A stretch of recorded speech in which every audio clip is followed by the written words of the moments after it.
Elmir Tanović iz tvrtke ISD predstavit će nam HICAD software koji je u principu zamišljen i za čelične konstrukcije, radionicu, i za modularne fasade, i za još jako puno toga.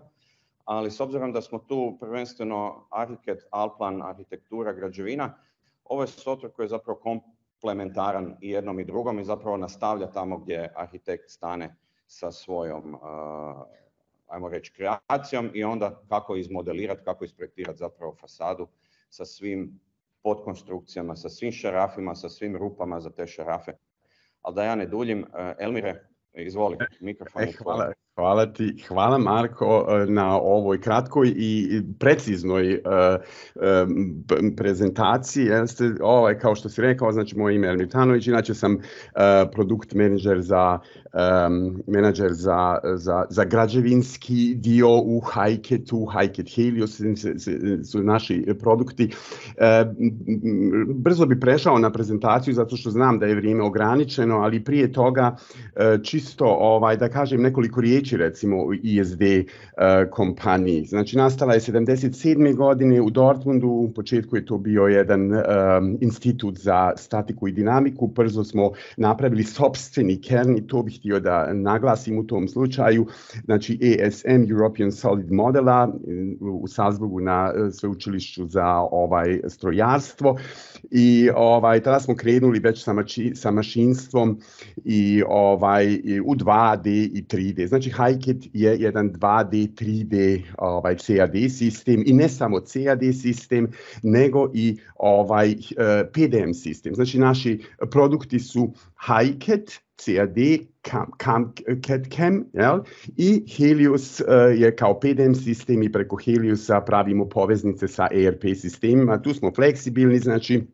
jer centrala se nalazi u Dortmundu, trenutno imamo negdje oko 300 zaposlenih, od toga negdje oko 120 programera, svi koji sjede u Dortmundu, znači tu je centrala i trenutno imamo nekih filijala ili recimo podružnica, nekih 5-6 u Njemačkoj, znači od Nürnberga, Ulma preko Dortmunda, idemo Hannover, Hamburg do Beograda, oprostite, molim vas, do Berlina i onda recimo podružnice u Austriji, sjedište Linz, podružnica u Švajcarskoj, sjedište Solothurn, podružnica u Holandiji, sjedište Hertogenbosch i dalje podružnice u Francuskoj, sjedište u Lyonu, Italija. Već 4 godine smo na tržištu u Americi i Dubaj u zadnjoj godini je nastao. Tako onako kratko već bi sad krenuo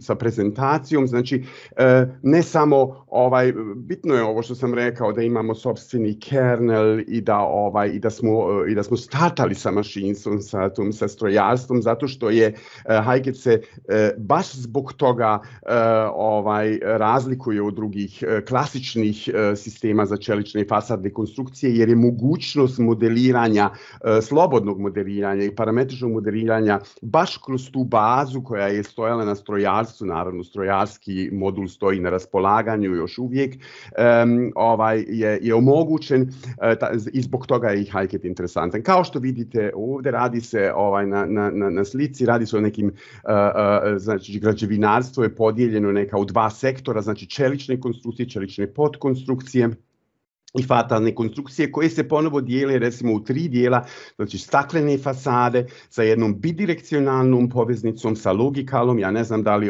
je toliko poznat, ali u Europi jedan od najjačih recimo web konfiguratora gdje su svi profilni proizvođači zastupljeni, znači ta portfolio, industrijske fasade, znači to su sandvič paneli i ventilisane fasade koja je ventilisane fasade. I tiču neke prezentacije kratko da vam pokušam da dočaram u suštini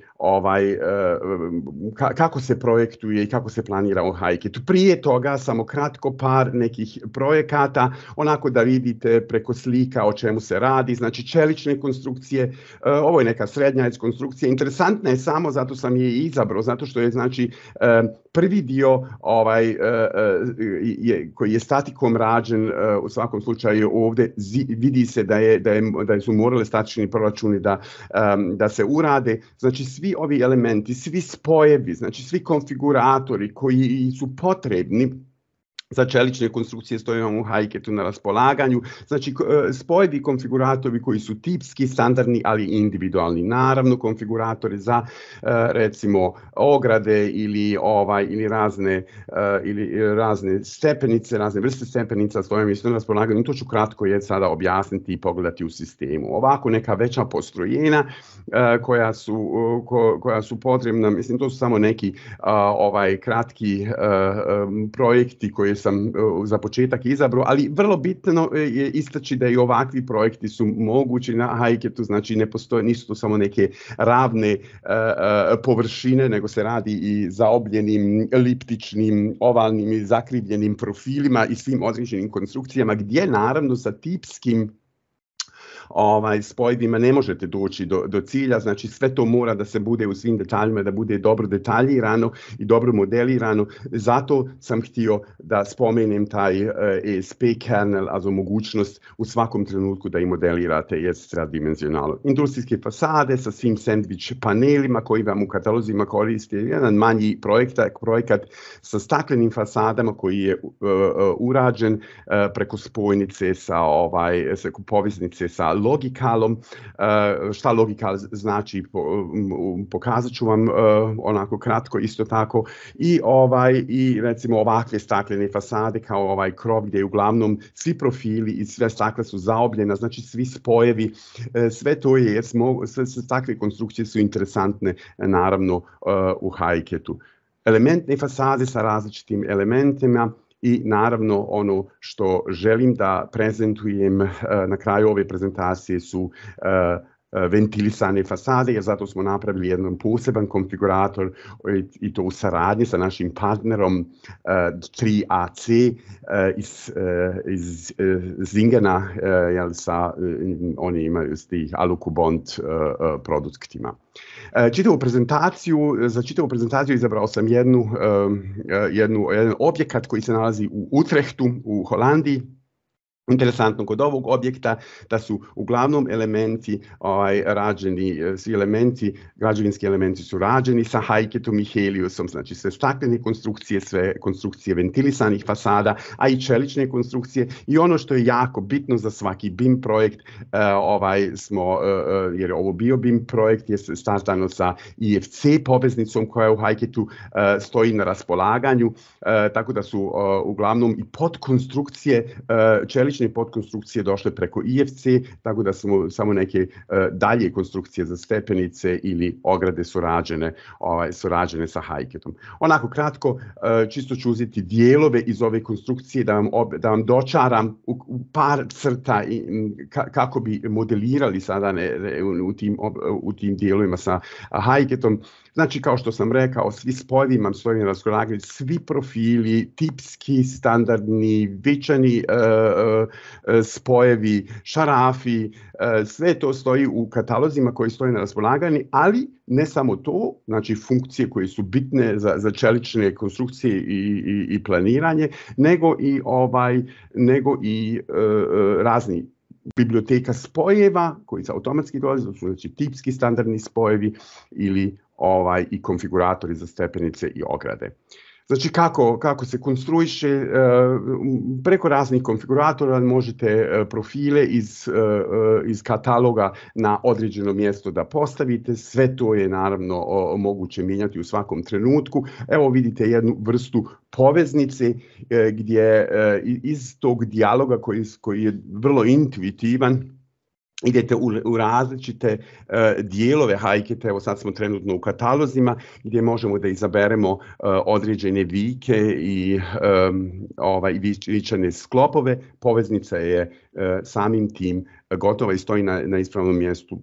Sada ovdje se radi o jednoj tipskoj poveznici, znači ako imate statičara u prvoj fazi projekta, on će vam dati i proračune za statičke poveznice, njih trebate samo da izaberete iz kataloga jer se one već nalaze u katalogu i poveznica će biti i ovaj spoj će biti gotov. Naravno, taj spoj može u svakom trenutku i na svakom mjestu se kopira na druga mjesta kako bi brže došli do cilja. Sve što radite se može mijenjati u bilo kojoj fazi projekta, tako da bi te promjene kroz čitav projekat bile aktualizirane. Spomenuo sam konfiguratore, evo na ovom mjestu konfigurator za ograde, svi elementi koji su im potrebni, rukohvati, razne podkonstrukcije za stupovi, kao i razni kako bi to rekli, ispuna između stupova, ispuna ograda. Sve vam to stoji na raspolaganju, tu ste jako fleksibilni, u ovom slučaju radi se o nekoj glasnoj ispuni, tako da se dolazite jako brzo do cilja preko konfiguratora. Ono što je najbitnije, znači u HiCAD-u kod svakog modula ili kod svake bronše krećemo sa nekom fazom poveznica, tako razmjene podataka, preko naravno konstruisana planiranja, znači i detaljiranja do zadnjeg detalja i naravno najbitnije su radionički crteži. Kao što vidite, radionički crteži su kotirani automatski, znači te kote možete da konfigurišete na početku ili za čitav sistem, kao što vidite ne samo to nego i oznake, ali i sastavnica koja je opcionalna, koja se može nalaziti na crtežu ili kao u ovom slučaju različite sastavnice u Excel formatu ili u formatu za recimo PDF. Kao što sam spomenuo i prije toga, znači imamo i konfigurator za stepenicu, u ovom slučaju nisu neke bile komplikovane za planiranje, znači radi se o nekim ravnim stepenicama, ali one su rađene preko HiCAD-a i ovdje vidite jedan dijalog za konfigurisanje, automatsko konfiguriranje stepenica. Na ovom mjestu bih htio da podvučem u svakom slučaju da je moguće, znači kada ste završili sa konfiguratorom i kada ste, znači sve ostale dalje detalje možete naravno da nesmetano da modelirate u 3D i da završite do zadnjeg detalja svoj projekat. Kada govorim o staklenim konstrukcijama koji su rađene u ovom projektu, čisto bih htio da istaknem dva dijela, znači to su neke ravne staklene konstrukcije, staklene fasade koji su sigurno išle preko te poveznice sa Logicalom, firma se zove Orgadata, ili recimo konfiguratori kao za ovako neravne površine kao što je recimo ova piramida, koji su direktno u HiCAD-u modelirane i planirane. Onako kratko, čisto u jednom dijelu ove velike građevine, htio bih da pokažem u kratkim crtama kako se planira sa poveznicom sa Logicalom. Znači, baza bi bila određena skica, određena mreža, funkcije za postavljanje te mreže, tih skicnih linija, stoji vam na raspolaganju i one su parametrične, znači možete u svakom slučaju da mijenjate u svako doba projekta. Znači, ta skica se prebacuje u Logical, sad se već nalazimo u Logicalu. Znači, ovdje se ne radi o nekoj poveznici preko određenog fajla, nego se radi o jednom sistemu u sistemu. Znači, sve promjene ili u Logicalu ili u HiCAD-u će biti aktualizirane. Logical sam po sebi, ja ne bi puno o Logicalu na ovom mjestu da pričam, ali u svakom slučaju, znači sav portfolio od svih limenih profila proizvođača vam stoji na raspolaganju i ne samo to, nego i razne kalkulacije kao i izrada poslije nekih digitalnih CNC podataka za mašine.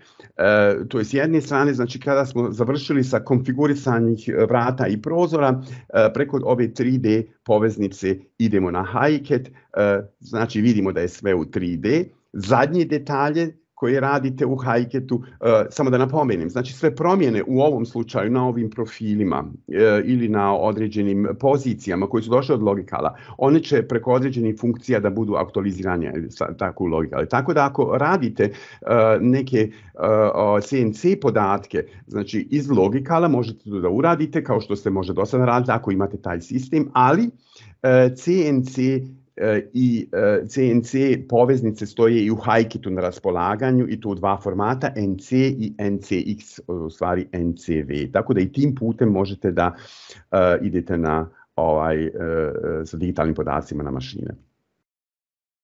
Naravno, vrlo bitno je istaći da zadnje detalje radite preko određenih detaljnih funkcija. Sada evo vidimo jedan detalj u 3D sa raznim funkcijama za građevinske materijale, naravno sa ispravnim šrafurama za sljedeće crteže. Sve vam to stoji na raspolaganju. Ja sad ne bi u ovom slučaju išao skroz detalj, ali dolazite jako brzo do ovakvih crteža koji su naravno, koji možete automatski da kotirate i automatski ili manuelno da označite. Ono što je bitno za crtež, to sigurno znate, iz arhitekture su bitne šrafure i sve što objašnjava ovaj detalj. Ne zaboraviti, i to je bitno, znači ovo sve što vidimo je ništa drugo nego 3D. Mislim, moramo da priznamo da ako trodimenzionalno jedan detalj postavljamo, onda možemo najlakše da vidimo o kakvim se kolizijama radi, da li smo dobro planirali, i sve što u tom slučaju, u tom detalju popravimo i promijenimo, u svakom slučaju u čitavom projektu, ne samo aktualizirano, nego se ono nalazi tu. Znači, greške u tom smislu kod prebacivanja između raznih pogleda, su u svakom slučaju isključene. Onako kratko samo nekih o konfiguratoru za piramide. Ako vidimo da između ostalog ne samo profili koji su i u ovom slučaju došli preko logikala, ali ih imate i u Hiketu, nego i razne vrste spojeva koji su specifični za staklene fasade i konstrukcije. Sve vam to stoji na Hiketu na raspolaganju. Tu ne bi sada isto išao u detalje, čisto da pomenim. Ako vidite, i to su određene, mi to zovemo dizajn varijante, to su u svakom slučaju assembly koji su parametrično napravljeni, tako da isto tako su bitno, i to sam spomenuo više puta, promjene. Znači promjene, to je najbitnije u projektu, da te promjene, naravno u BIM projektu, znači te promjene koje radite, one su u svakom slučaju se kroz čitav projekat se aktualiziraju. I na kraju, tu ću spomenuti više puta, uvijek radionički crteži, automatski kotirani, i sve to je naravno bitno u svakom procesu. U trećem dijelu radi se o ventilisanim fasadima, njih sam spomenuo. U ovom slučaju moram da spomenem, što ću isto tako da pokažem, ne radi se samo o nekom posebnom konfiguratoru, jednom specijalnom toolu, ne samo za Alucobond ili Eternit elemente u kasete, nego ono što je najbitnije i zašto sam jako ponosan na ovaj modul je da na ovaj konfigurator, da možete individualne i specifične za projekat kasete da konfigurišete preko funkcija koje se nalaze u Hiketu, da takvu jednu kasetu postavite u kataloge i oni vam sada stoji na raspolaganju, i to ću da pokažem kratko. Znači svaki projekat logično, gospodin Baldini je to spomenuo i hvala na tome, znači počinje sa nekom razmjenom podataka. Znači, i ono što je bitno, tamo gdje mi dolazimo, evo hajde da kažem mi, ne Hiket, znači tu završava arhitekt. Znači to je ta prva faza razmjene podataka između arhitekte i jednog Hiket konstruktora i planera. U tom slučaju da li se radi o 2D podacima, znači tu postoji jedna DXF DVG poveznica u Hiketu na raspolaganju, ili 3D poveznice, u ovom slučaju, sad ću da pokažem.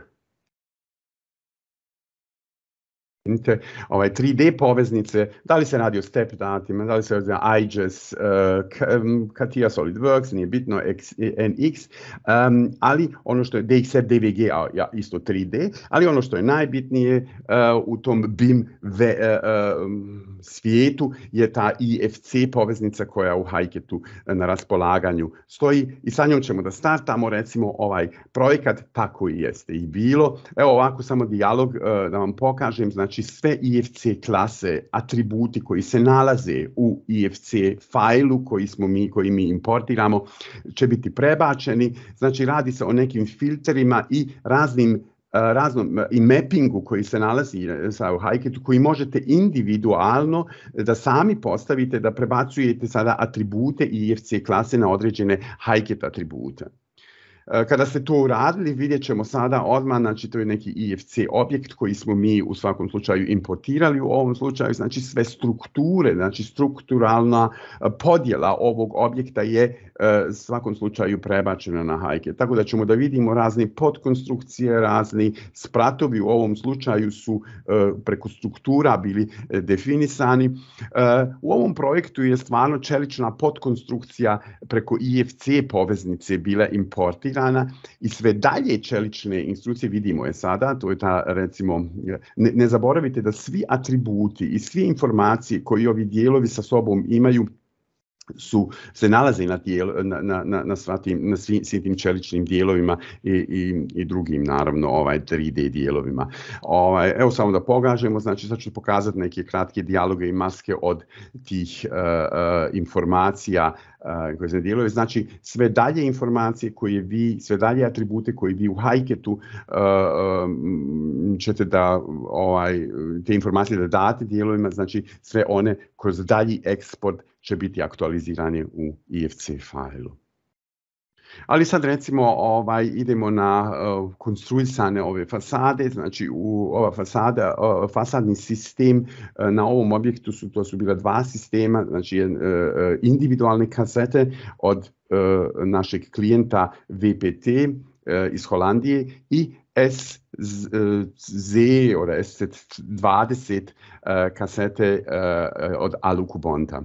Onako kratko čisto bih htio da prezentujem planiranje preko konfiguratora za postavljanje elemenata i tih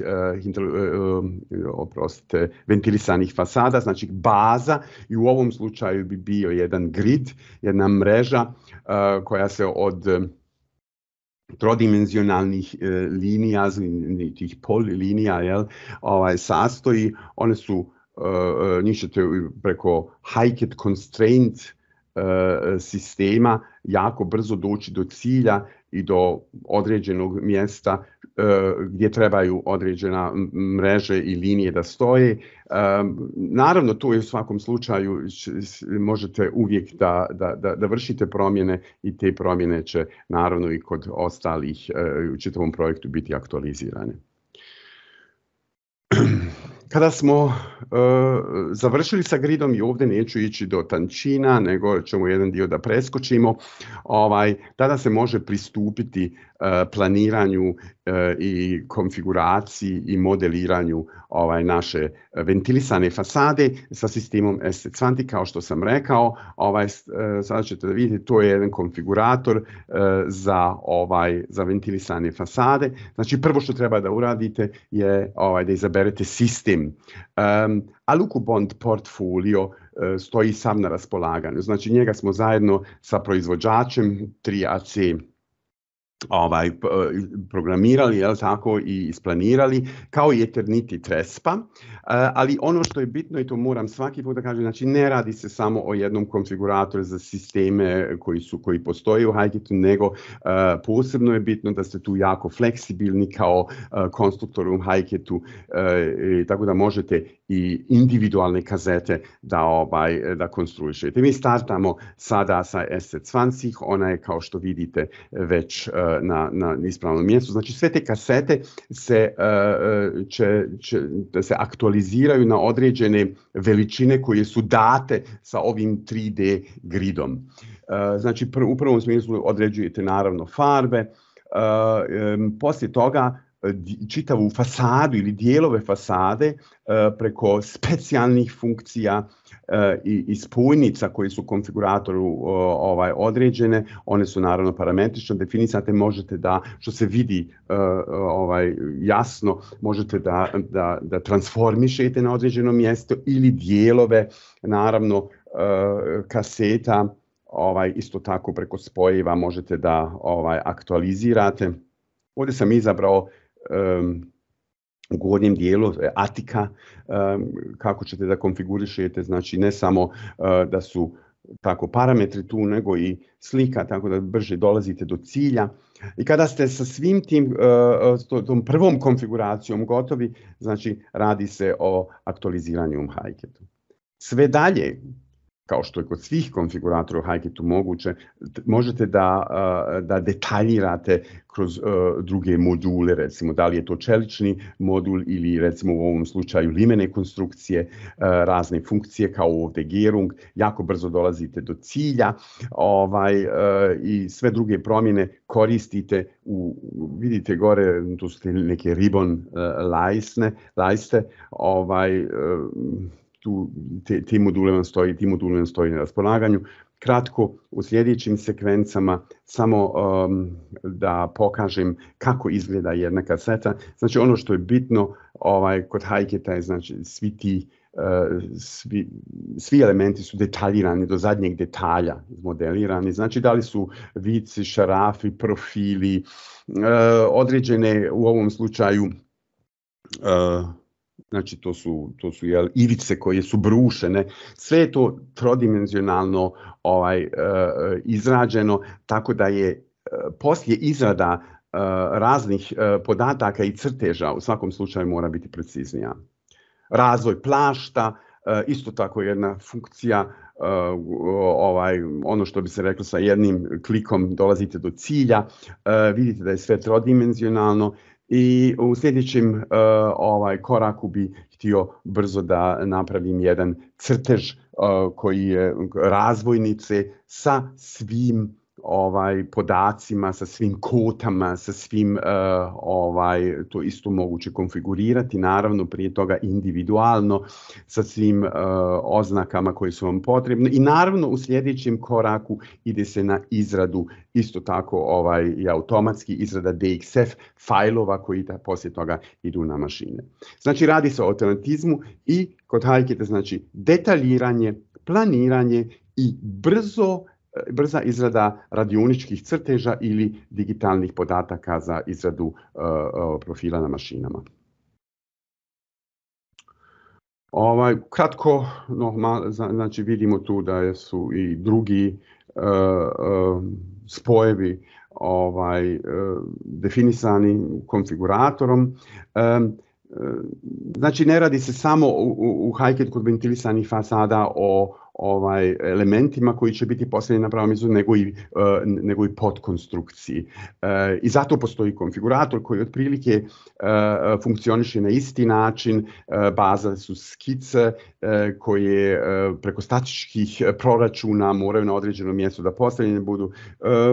Određivanje profila, znači svi potrebni za podkonstrukciju ventilisanim fasadama proizvođači stoje na raspolaganju. Bitno je samo da izaberete ispravni i onaj željeni, tako da profili stoje već na pravom mjestu kako je predviđeno i naravno stalno ću morati to da izjavim, sve promjene su uvijek moguće. Znači u sljedećem koraku radi se o poveznici između profila i izrađenih elemenata, tako da se oni takozvane aktualiziraju jedno na drugo, znači obrade na profilima prema elementima i obrnuto će u tom slučaju biti prebačeni. U trećem koraku idemo na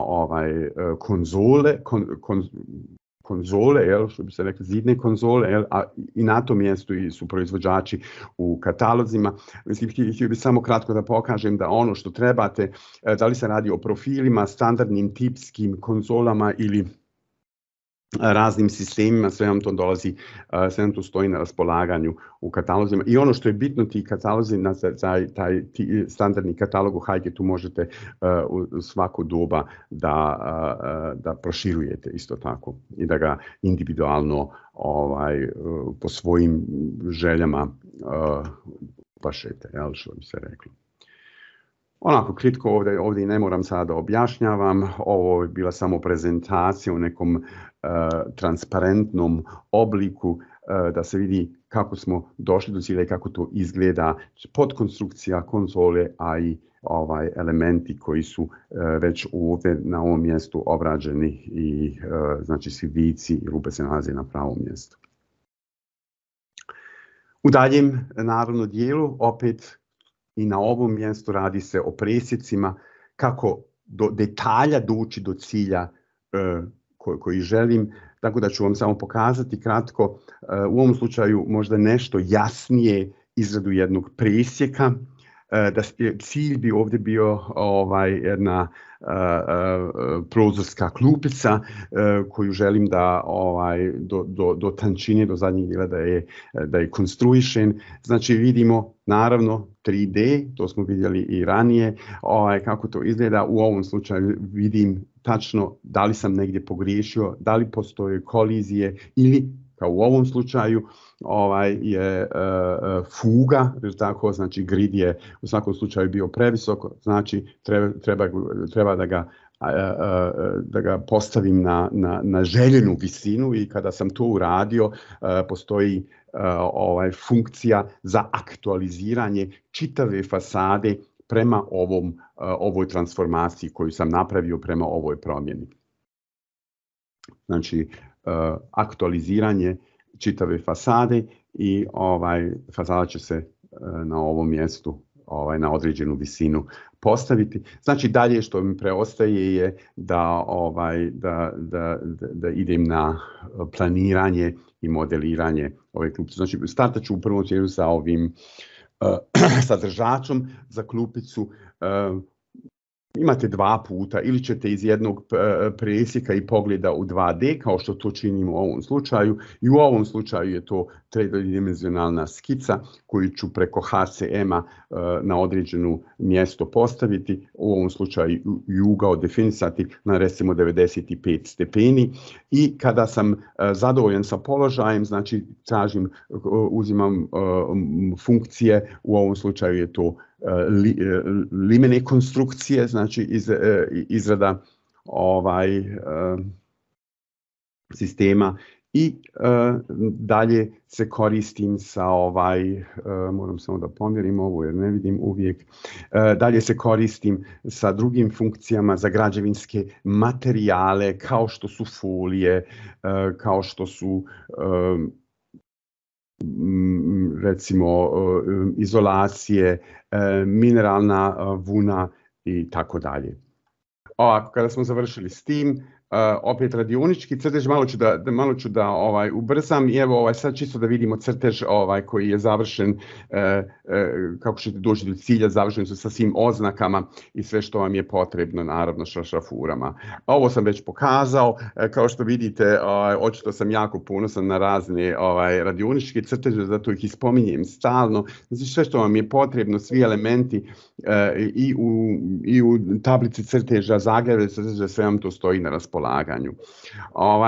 Ono što je vrlo bitno da istaknem, čisto ovako da vidite kada napravite DXF fajlove, znači ide se na, u ovom slučaju se radi o Kobusu, na mašine, čisto onako jedna simulacija kako se radi na tom, kako mašina radi brusilice i druge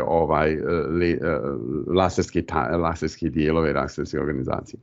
Ovako samo kratko ovdje da spomenem, znam da nemam vremena, htio bih vam jedan vrlo bitan detalj da kažem. Ono sam rekao, znači ne radi se samo o sistemskim kasetama, nego se radi o individualnim kasetama. U ovom dijelu prezentacije je izrađena jedna individualna kaseta koju je naš klijent koristio. Znači ne samo izrada te varijante, nego i izrada čitavog dijaloga koji se, i zato postoji konfigurator. Znači, ubrzat ću to, tako da ne koristimo ono što je HiCAD, već što je u HiCAD-nim katalozima pripremljeno, nego možete sve sami da sami pripremite i da ta kaseta i ta sistemska kaseta za vas da vam stoji i kasnije na raspolaganju za sljedeće projekte. Sada, i na kraju bih htio da spomenem oblak tačaka, znači jako bitan modul kod HiCAD-a, u suštini jako popularan kod naših klijenata, imamo ga nekih u zadnjih, ja mislim, 5 godina, čisto ovako da vidite kako se konstruiše sa oblakom tačaka. Znači, i ova čitava konstrukcija, zato smo napravili jedan sken, jel? Kada je sken se importira automatski, ili preko E57 formata, ili ako se radi o FARO sistemu, pošto je to naš partner, onda se radi o jednoj nativnoj poveznici, znači ne trebate da konvertirate, nego automatski se može importirati. Ovako preko posebnih funkcija idete u određene dijelove, preko clipping funkcije, tako da možemo jako efikasno da konstruišemo dalje. U ovom slučaju u svakom slučaju je zadatak bio ove stepenice da se obnove sa HiCAD funkcijama. Za konfigurator stepenica su bitna 2 parametra, ili znači ta rupa od stepenica, znači dio u kojem stepenica nalazi, kao i visina, i sa 2 parametra koja mogu jako egzaktno preko tačaka iz ovog oblaka tačaka da definišem, idem u konfigurator za trepe i onda mogu trepe da jako brzo da konfigurišem. Onako, ja ne znam koliko još se mijenja, možda u ovom slučaju i ne treba da puno objašnjavam, slike će reći same za sebe, znači ovo je u svakom slučaju saznajem visinu i onda startam konfigurator, sad smo ponovo u HiCAD-u, definišemo trepe, onda ću negdje da ubrzam ovo, kada smo završili s trepama, znači trepe će biti u tom slučaju gotove. Na isti način ću da radim i drugu etažu, jel? Ovako. Na isti način radim i drugu etažu, tu ću da ubrzam malo, jel? I kada sam gotov sa stepenicama, razne spojeve između tih stepenica radim sa standardnim funkcijama u HiCAD-u, jel? I kada sam i s tim gotov, naravno sve druge, bitno je ovdje samo pokazati da vidite da kroz ovaj oblak tačaka postoje funkcije u HiCAD-u kako možete da egzaktno definišete svaku tačku, tako da dolazite svakom brzo do cilja. Znači radi se, ili ćete IFC poveznicu da koristite, ili ćete da koristite druge naravno poveznice od 3D koje su isto tako egzaktne, ali oblak tačaka je sigurno ne samo lakše je ne samo planirati, konstruisati, nego i za kontrolu u svakom slučaju. Naravno, ovdje je prikazano sada da se može na isti način i fasada da radi, da smo, u ovom slučaju to nije rađeno je preko IFC, ali čisto da vidite koji je put, u suštini ponavlja se sve isto koje sam prije toga detaljno objasnio. I samim tim, recimo, bi došao do kraja prezentacije. Ja vam se zahvaljujem na pažnji. Ja se nadam da je koliko toliko bilo shvatljivo ovo što sam htio da prezentujem, i za sva ostala pitanja, ako imate neka pitanja, možete to uputiti kolegama iz Baldini studija. Ono što sam zaboravio reći, a to je bilo i najvažnije, da smo na prostorima Hrvatske, Slovenije i Srbije zastupljeni preko već 2 mjeseca traje naša suradnja preko firme Baldini studio, tako da sam jako sretan i zahvaljujem vam se da ste mi omogućili da prezentujem HiCAD. Znači sva pitanja ako imate, molio bi vas na kolege iz Baldini studija da ih uputite. Hvala na pažnju. Hvala puno Elmire. Ovo je bila najbrža prezentacija koju sam ikad vidio u svom životu. Ja se nadam da ću ja onda pod pauzom odgovoriti odgovoriti i na ostala pitanja koja će biti. Hvala još jednom i ugodan ostatak vikenda. Hvala za spajanje u subotu. Hvala i tebi, hvala i slušaocima i želim vam lijep i ugodan dan.